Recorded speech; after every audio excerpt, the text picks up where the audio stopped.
Kita akan melanjutkan pembahasan kita dari buku yang ditulis oleh Dr. Al-Ustadz Irwandi hafizahullah ta'ala,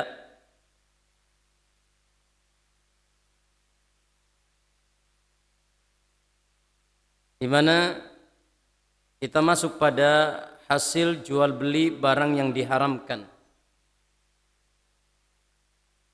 Barang-barang yang diharamkan oleh Allah Subhanahu wa ta'ala apabila diperjualbelikan, barang-barang yang diharamkan oleh Allah Subhanahu wa ta'ala apabila diperjualbelikan, maka perolehan atau pendapatan dari jual beli tersebut termasuk uang haram. Karena sesungguhnya Allah tidak meridhai setiap jual beli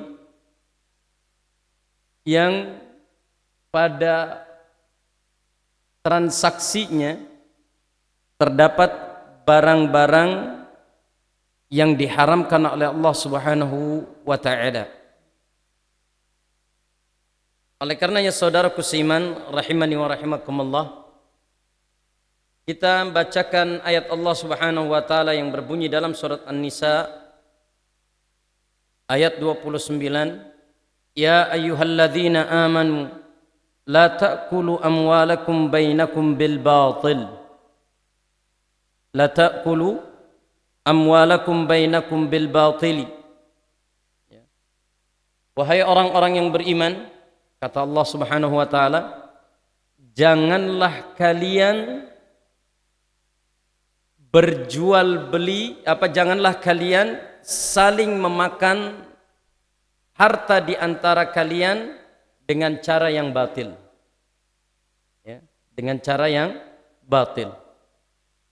Al-Imam Al-Qurtubi, tidak ada di dalam buku ini, menjelaskan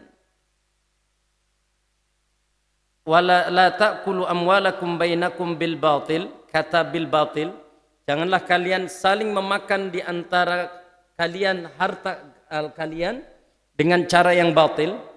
Kata Imam Al-Qurtubi, dengan cara yang batil itu ada 5 perkara. Ada 5 perkara. Ini kelimanya adalah bentuk penafsiran daripada firman Allah yang berbunyi as-suhtu. As-suhtu adalah cara orang-orang Yahudi dalam berekonomi. As-suhtu adalah cara-cara orang Yahudi dalam berekonomi. Di mana Allah Subhanahu wa taala berfirman, "Samma'una lil kadhib, akaluna lis-suhti."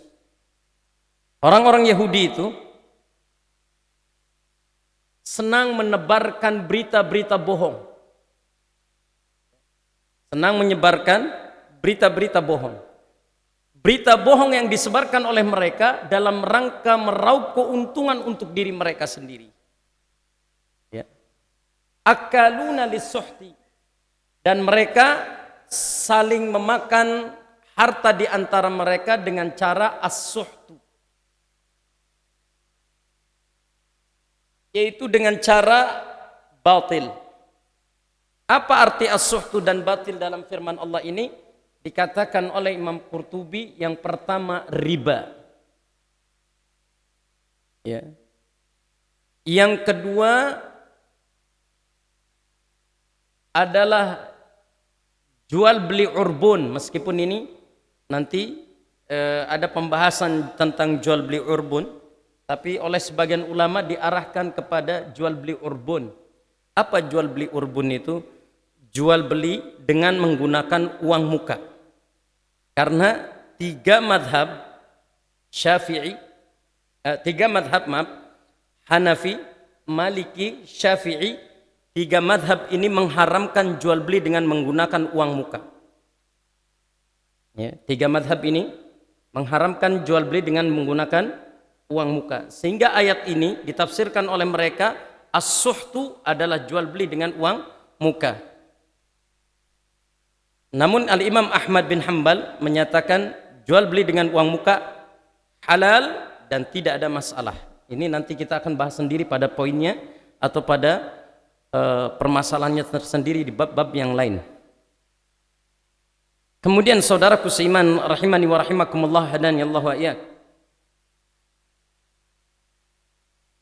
Kita akan bahas di sini yaitu tentang jual beli barang yang diharamkan, termasuk apa yang dikatakan oleh Imam Qurtubi tentang masalah ini, ya, yaitu menjual barang-barang yang memang barang tadi adalah barang yang diharamkan oleh Allah. Barang yang diharamkan oleh Allah itu bisa jadi barangnya halal tapi caranya tidak halal. Bisa jadi barangnya haram dan caranya pun haram. Nah, adapun yang dimaksud dalam apa yang dikatakan oleh Al-Ustadz Dr. Erwandi hafizahullah ta'ala, yaitu hasil jual beli barang yang diharamkan, berarti objek yang dijual belikan atau barang dagangan yang ditransaksikan adalah barang dagangan yang memang barang tersebut adalah barang yang diharamkan oleh Allah Subhanahu wa taala karena memang Allah mengharamkannya. Seperti jual beli najis, jual beli anjing dan babi, serta jual beli yang kita membahas kemarin yaitu alkohol dan yang lainnya. Apakah alkohol termasuk yang diharamkan oleh Allah Subhanahu wa taala? Ini kita sudah terangkan pada kesempatan yang telah lalu.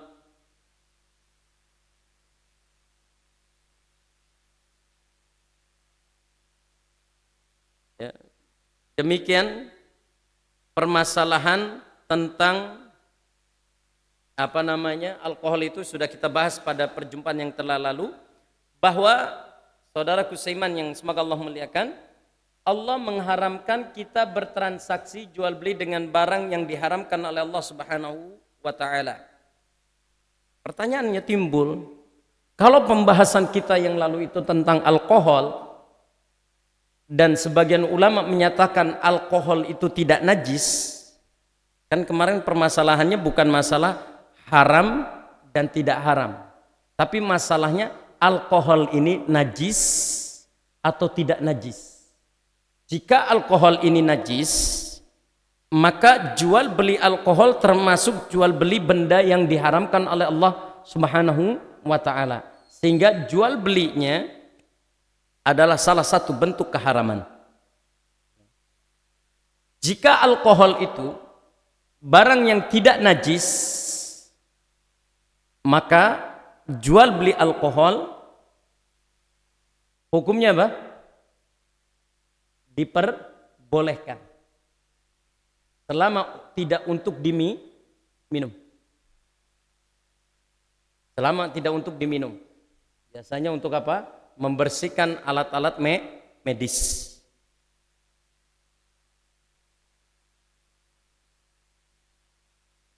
Kita kembali mengulas masalah alkohol tadi.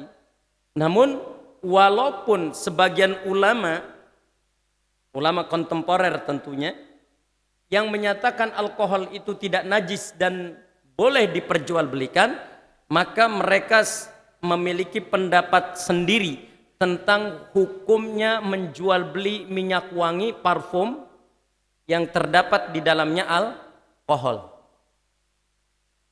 Ya. Kalau 4 madhab menyatakan apa? 4 madhab jumpa yang lalu,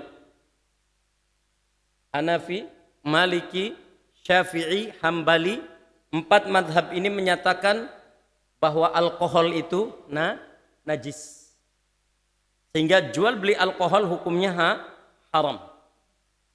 Ya.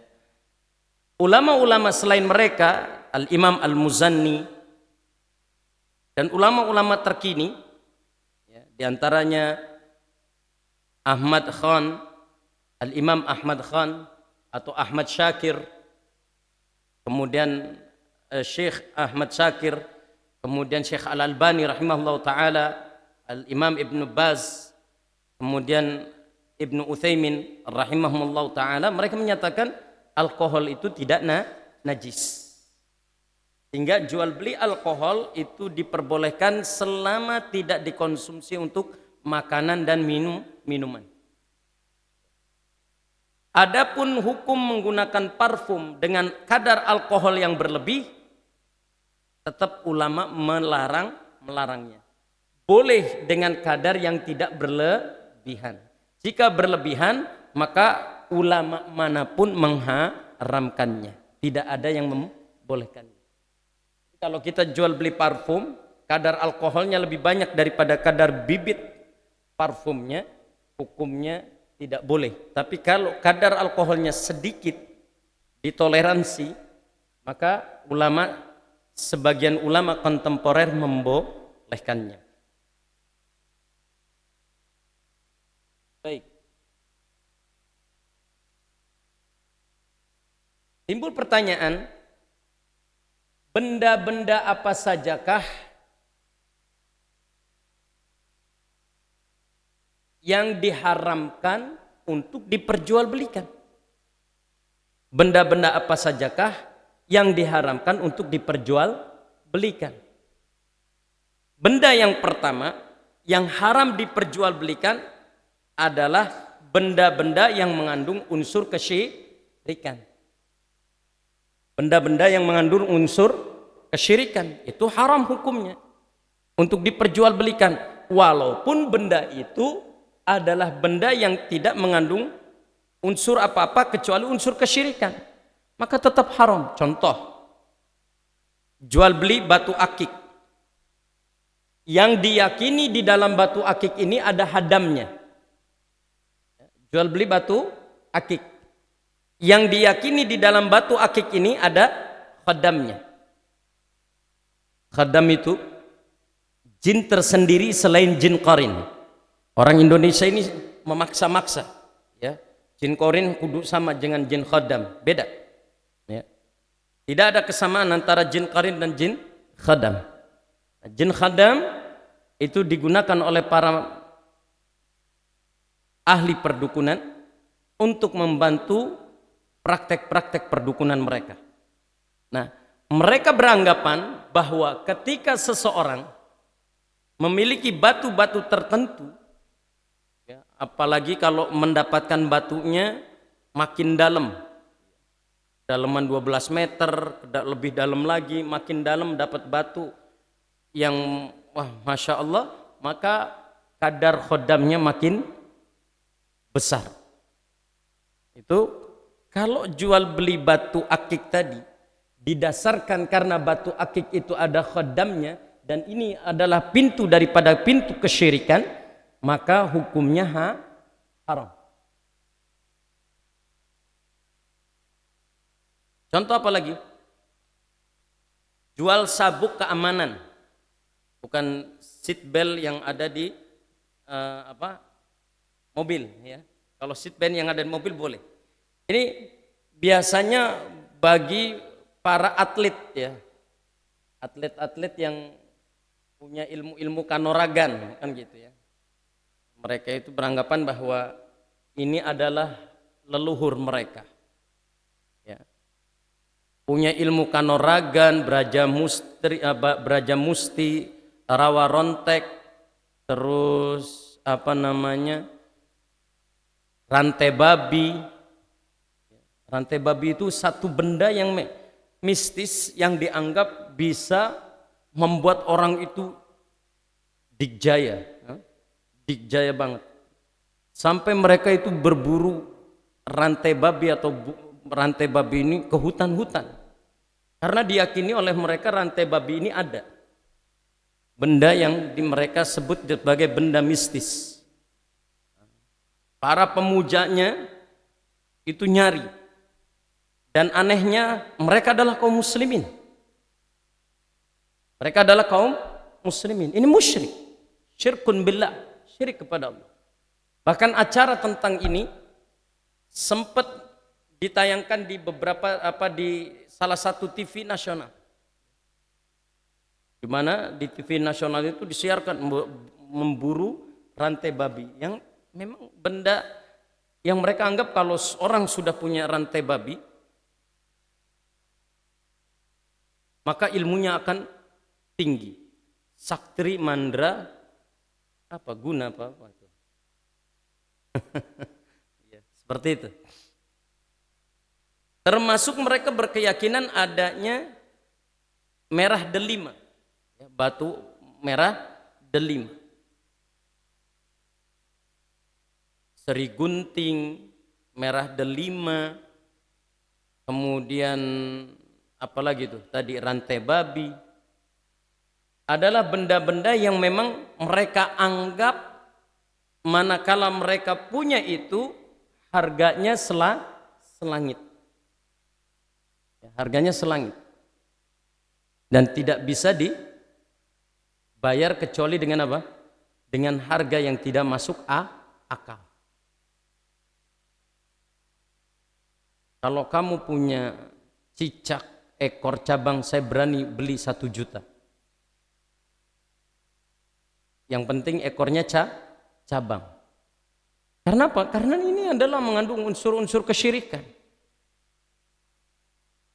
Tapi mereka berani melakukannya karena mereka punya keyakinan terhadap benda-benda tersebut.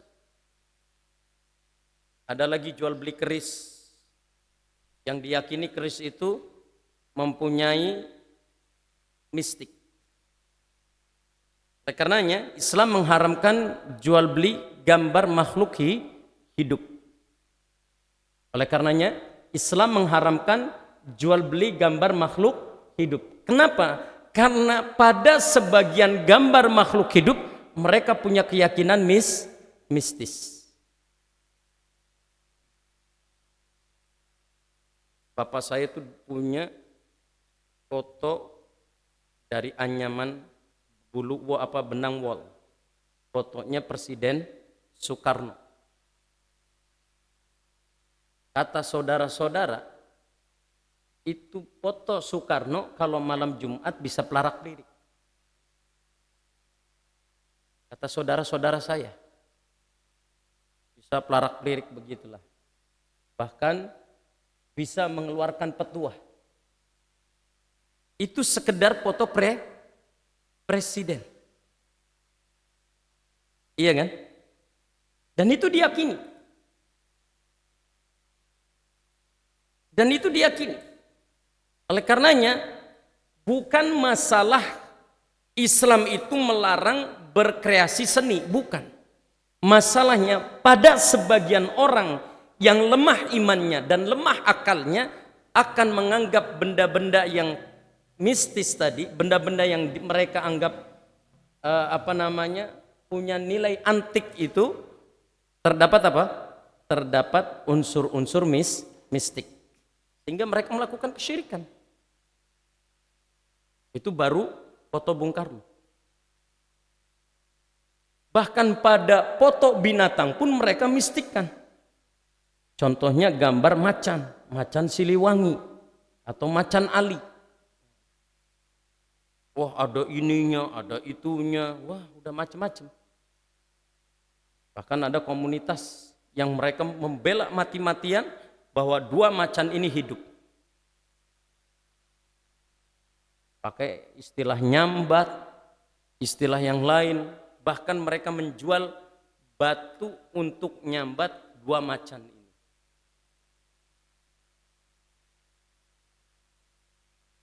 Mereka beli.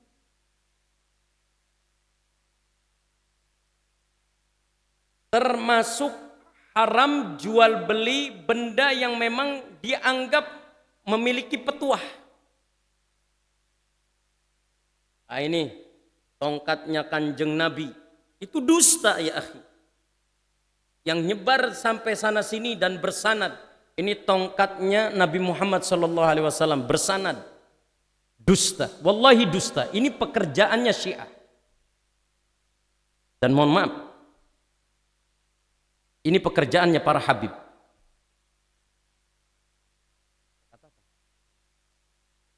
Dan itu dusta. Dan ini dilakukan oleh mereka di mana-mana. Ada sorbannya, ada pedangnya, ada tongkatnya, ada terompahnya. dusta. Walaupun bersanad. Makanya ahlu sunnah, Al-Imam Muhammad ibn Sirin ketika berbicara tentang sanad, beliau berkata, sammu lana rijalakum. Al-Imam Muhammad ibn Sirin ketika berbicara sanad, sammu lana rijalakum. Beri nama siapa laki-laki yang menyampaikan tentang masalah ini kepada Anda. Jika mereka berada pada keyakinan ahlus sunnah wal jamaah, maka ambillah hadis mereka. Jika mereka berada pada keyakinan ahli bid'ah, jangan engkau ambil hadis dari mereka. Itu Al-Imam Muhammad ibn Sirin. Kenapa? Karena akan datang para pendusta yang mereka akan mengatakan ini bersanad. Dan ini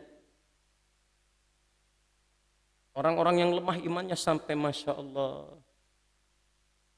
orang yang ditokohkan, orang yang diulamakan oleh para pengikutnya pun datang nyium-nyium rompahnya. La haula wala quwwata illa billah.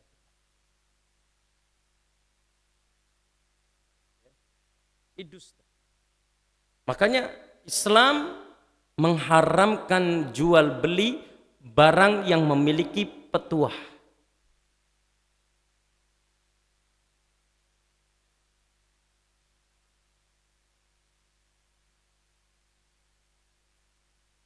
Yang memiliki petuah itu tongkatnya Nabi Musa. Di Indonesia itu dikejar. Antum bayangkan, kalau kamu punya benda yang memiliki duplikasi dengan tongkatnya Nabi Musa, punya nilai. Apalagi mahkota Nabi Sulaiman. Itu digembar-gemborkan di negara kita. Dan tentu ini adalah perkara yang dilarang oleh agama kita, yaitu agama Islam.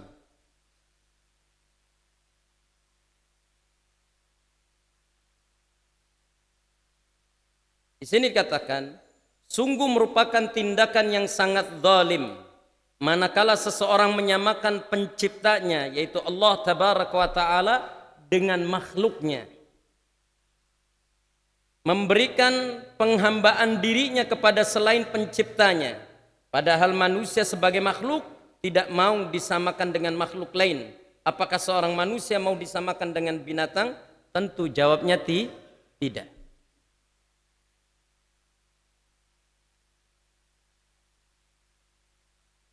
Ana tanya sama antum semuanya, banyak gak yang jual air ruqyah sekarang? Banyak. Apa hukumnya? Kita perlu kupas. Kalau sampai mendatangkan keyakinan bahwa air ruqyah yang mereka jual adalah salah satu penyembuh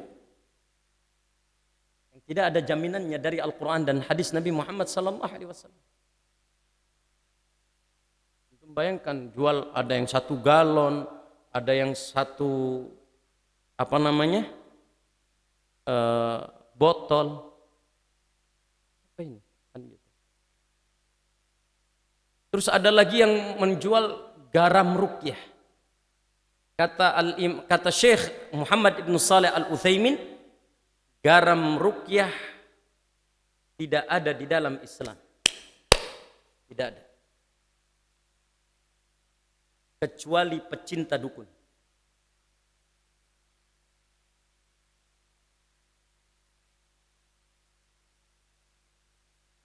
Ditabur-taburi garamnya, dibaca-baca, ini garam ruqyah Ustadz, garam ruqyah. Banyak syubhat yang ada di tengah-tengah kehidupan kita hari ini.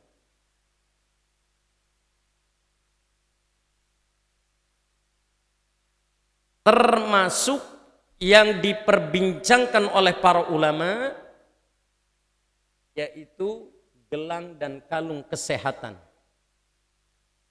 Apa hukumnya gelang dan kalung kesehatan? Yang diyakini oleh mereka bahwa apabila menggunakan kalung ini, apabila menggunakan gelang ini, kamu akan bebas penyakit. Ini namanya at-tamaim. Kata Rasulullah SAW, innar ruqa wat-tamaima syirkun. Sesungguhnya ruqyah yang tidak dilakukan dengan cara yang syariat dan menggantungkan benda-benda yang diyakini memiliki petuah adalah kesyirikan.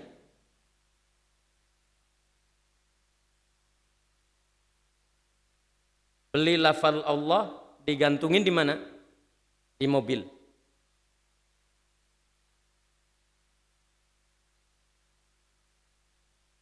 Beli stiker ayat kursi ditaruh di mana? Depan pintu. Ketika ditanya untuk apa? Tolak bala. Mereka enggak baca. Mereka enggak mengamalkan apa yang ada di dalam ayat tersebut.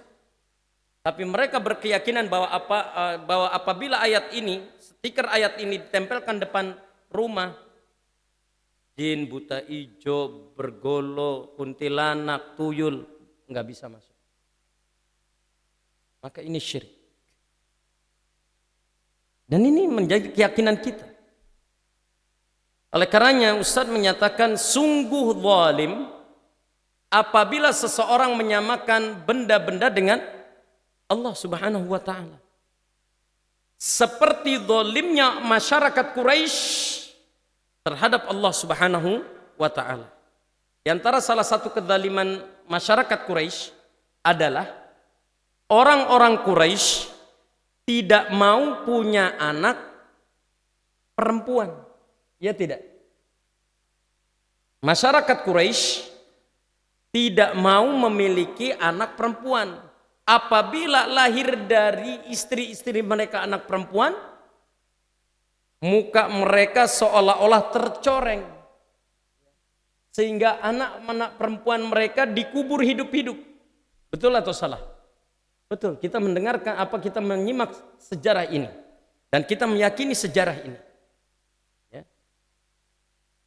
Tapi ketika mereka menyembah Lata, Uzza, Manat, mereka anggap ini adalah anak-anak perempuan Allah. Makanya Allah menegur ya kepada mereka. Apakah bagi kalian anak laki-laki sementara kalian tidak ridha dengan anak perempuan dan engkau berikan anak perempuan itu untuk Allah Subhanahu wa taala? Allah jelas zalim.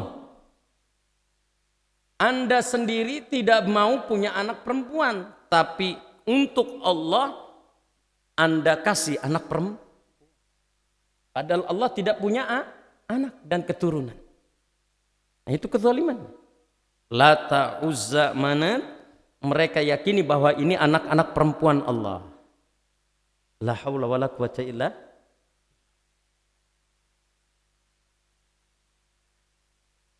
Karena ayatnya berfirman, alakumudz dzakaru walahul untha. Apa bagi kalian anak laki-laki kalian ridha, sementara untuk anak perempuan yang kalian tidak ridhoi kalian berikan kepada Allah Subhanahu wa taala. Ini zalim.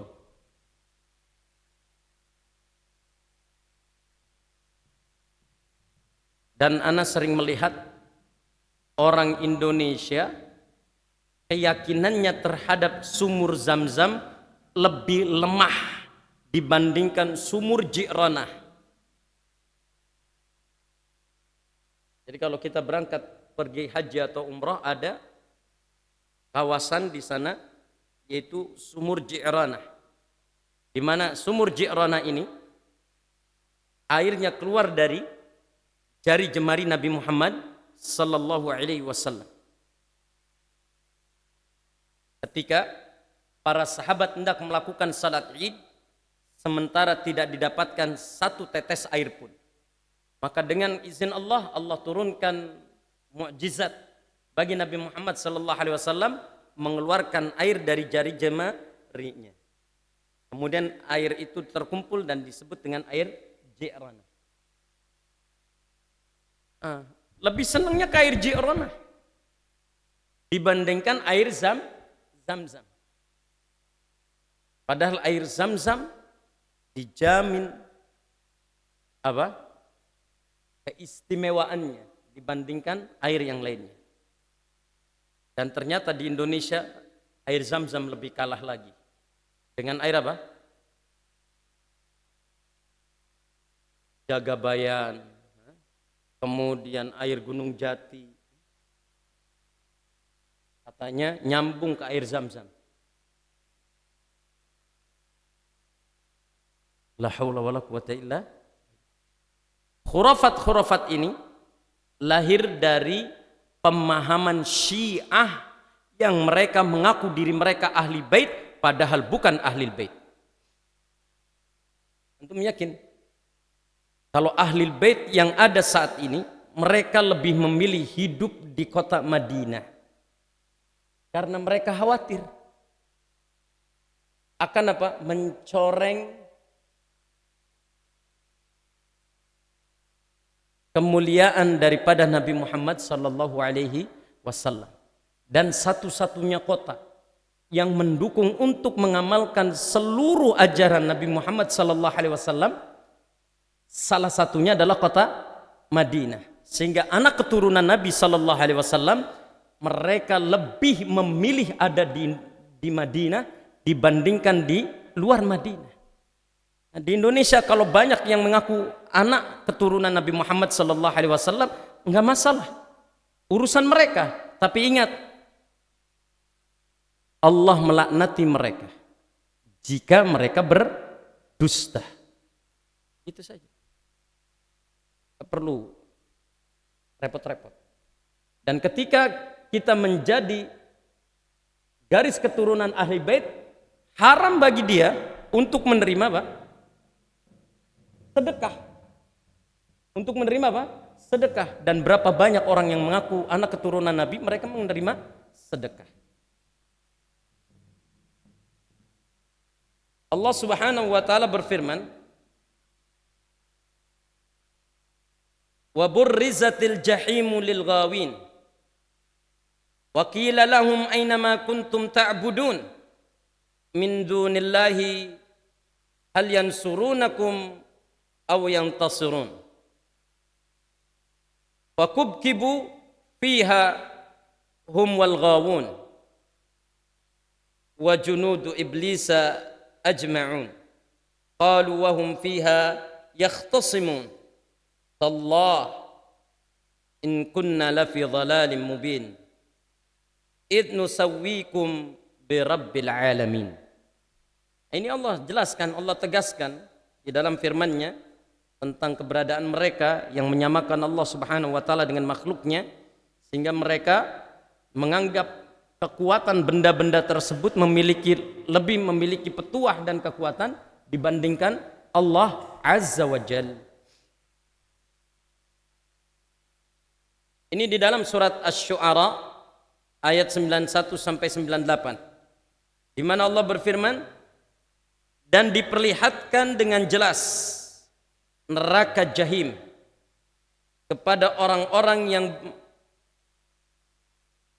sesat, dan dikatakan kepada mereka, wa qila lahum aina ma kuntum ta'budun, di manakah berhala-berhala yang dahulu kalian sembah selain daripada Allah Subhanahu wa taala?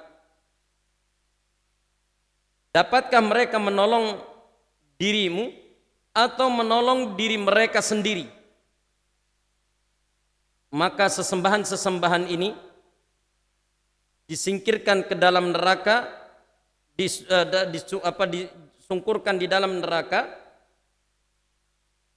bersama orang-orang yang telah melakukan kesesatan dengan menyembah mereka. Dan tentara-tentara iblis semuanya berada di dalam neraka jahim itu. Mereka berkata, dalam keadaan saling bertengkar di antara mereka.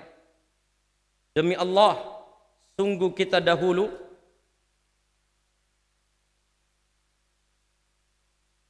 di dunia dalam kesesatan yang nyata, karena kita mempersamakan kamu sesembahan-sesembahan itu dengan Allah, Tuhan semesta alam. Itu. Untuk melihat mereka menyembah api, mereka menyembah patung, yang api dan patung itu mereka samakan. Oleh karenanya saudaraku seiman rahimani wa rahimakumullah, haram hukumnya menjual barang-barang yang dijadikan benda-benda memiliki muatan kesyirikan.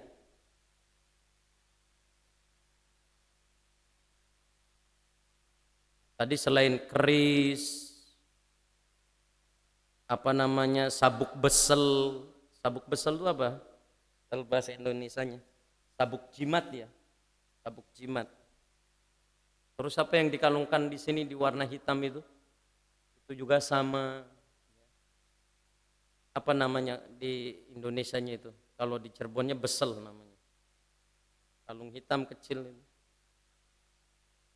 Ini adalah perkara-perkara yang tidak boleh kita perjualbelikan karena mereka menganggap benda-benda tersebut mengandung apa? Unsur-unsur kesyirikan.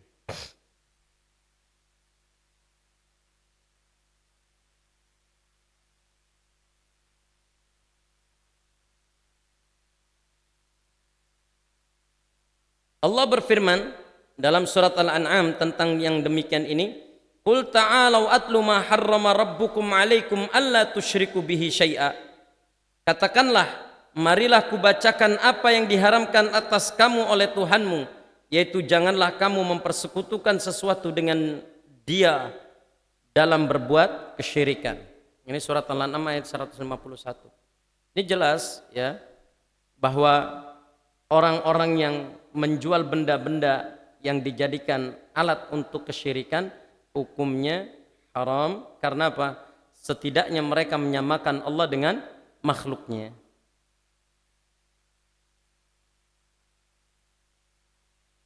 Ada di daerah Jawa Tengah banyaknya ya, terutama daerah Magelang yang saya tahu, banyak pemahat-pemahat kayu atau pemahat-pemahat batu yang sengaja mereka buat apa? Patung-patung dewa. Ada Batara Kresna, ada apalah ya, banyak lah ya yang mereka sehingga apa nama-nama Tuhannya mereka. Ini adalah bentuk hal yang harus kita hindari. Termasuk di masyarakat Indonesia itu memiliki patung Semar, memiliki nilai apa? Petuah dan mistik yang tinggi. Hanya sebagian orang Indonesia yakin kalau punya patung Semar itu diyakini sebagai patung yang memiliki nilai petuah. Begitu ya.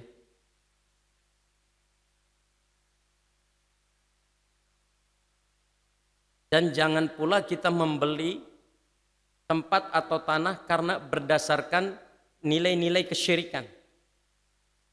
Contoh, ana mau jual dukan, toko. Ini kata orang yang paham feng shui misalkan ya, arahnya udah tepat nih, arahnya udah tepat, cocok untuk jualan. Diraba-raba, dilihat-lihat, bisa hoki buat kamu. Kayaknya nanti laris kalau kamu beli ini. Terus apa lagi? Jangan beli tanah yang tusuk sate. Kenapa? Karena ini akan mendatangkan musibah, bencana, bala terhadap diri kamu. Ini adalah syirik semua. yang tidak boleh kita melakukannya.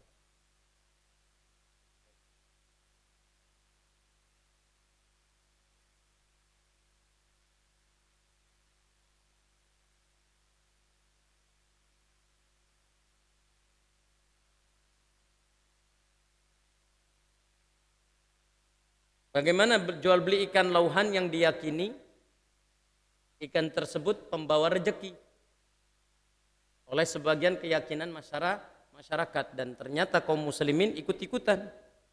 Jika jual beli ikan tersebut karena diyakini membawa keberkahan, membawa hoki, membawa keberuntungan, maka jual beli ikan tersebut hukumnya apa? Haram. Tapi jika jual beli ikan tersebut hanya sekedar memiliki nilai estetik bagi diri kita yang suka dengan ikan-ikan hias, maka hukumnya boleh. Ya, bergantung nih niatnya. Dan kita harus menghindari, umat Islam itu harus menghindari sistem jual beli monkey business. Sistem jual beli monkey business. Apa sistem jual beli monkey business itu? Jual beli monkey business itu seperti jual beli gelombang cinta, batu akik yang sempat viral dan ngetren, lauhan, apalagi tuh? Gelombang cinta, batu akik, lauhan, terus apa lagi? Yang sempat viral sampai wah, orang pada beli. Itu namanya jenis bisnis monkey business. Kenapa disebut monkey business dalam ilmu ekonomi? Seperti ini. Ada orang yang datang ke sebuah kampung, yang kampung itu ada monyetnya. Dia beli monyetnya. Minggu depan dia beli lagi monyetnya dengan harga yang murah, 50.000. Sampai akhirnya monyet yang ada di tempat itu berkurang. Kemudian dia datang lagi. Ana kalau ente punya monyet, ana berani beli sekarang 1 juta. Padahal dulunya 50.000. Akhirnya, wah, gak ada. Wah, ada juga sudah tidak ada di sini monyet, yang ada di luar kota. Ya sudah beli. Dan berani terus sampai akhirnya monyet di beberapa daerah itu habis. Setelah habis, dia datang. Kalau ente bisa berani mendatangkan monyet, 1 ekor monyet itu, anak kasih 20 juta. Terus tergiur, dicari nggak dapat, kemudian datang lagi orang tadi ke kampung tersebut. Ana dengar-dengar di kampung sebelah banyak monyetnya, ente datang sana. Ana beli 20 juta. Monyet itu dibeli semua sama masyarakat kampung tadi. Udah dibeli habis tuh monyet. Ternyata orang yang tadi nyari monyet tidak pernah datang kembali. Ini istilah monkey business. Dan ini istilah ekonomi. Dan yang tertipu orang-orang yang bodoh. Jadi antum nanti kalau ada gelombang cinta booming, wah ini bisa harganya sekian. Kemudian batu akik bisa harganya sekian. Ini praktek monkey business. Allah Ta'ala bisa. Datang ya. Oh belum. Ini apa kegiren ya? Masya Allah. Ya tadi kita lanjut ya. Kisah monkey business ini memang sistem bisnis yang dicetuskan manakala dia ingin mendapatkan keuntungan besar. Sementara dia tidak mendapatkan keuntungan besar kecuali dengan cara membuat isu-isu tadi. Maka antum sampai maaf ya, Orang berburu batu akik sampai di mana-mana jual batu akik. Sampai buka batu akik, terusnya berani bayar sekian, berani bayar sekian. Ikan lauhan pun demikian. Wah ini kalau tulisannya begini harganya, orang sok tahu semua. Ini tulisannya begini, begini, begini, sok tahu. Ini salah satu jenis bisnis yang disebut dengan bisnis monkey bisnis. Dan ini haram. Antum jangan ikut-ikutan. Kalau ada cara begitu udah. Ini gelombang cinta ente bisa beli sekarang 100.000, besok ente bisa beli apa jual 100 juta. Fadol ente aja yang jual, anak nggak mau. Gitu aja. Ahlan, ente khasar sendiri. Ente riba sendiri, fadol, anak nggak mau. Ternyata kaum muslimin, wah senang dengan yang kayak gitu. Kaum muslimin yang ada di Indonesia senang dan sistem monkey bisnis ini. Sampai ada kisahnya mencari batu akik ke gunung-gunung yang ada di Garut demi mendapatkan apa? Cuan kata mereka.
Kan?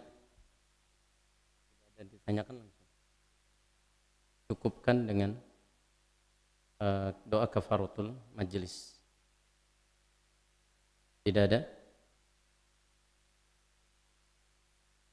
Jazakallahu khairan, kita tutup. Subhanakallahumma bihamdika asyhadu an la ilaha illa anta astaghfiruka wa atubu ilaik. Rupanya mau pada nyate ini ya.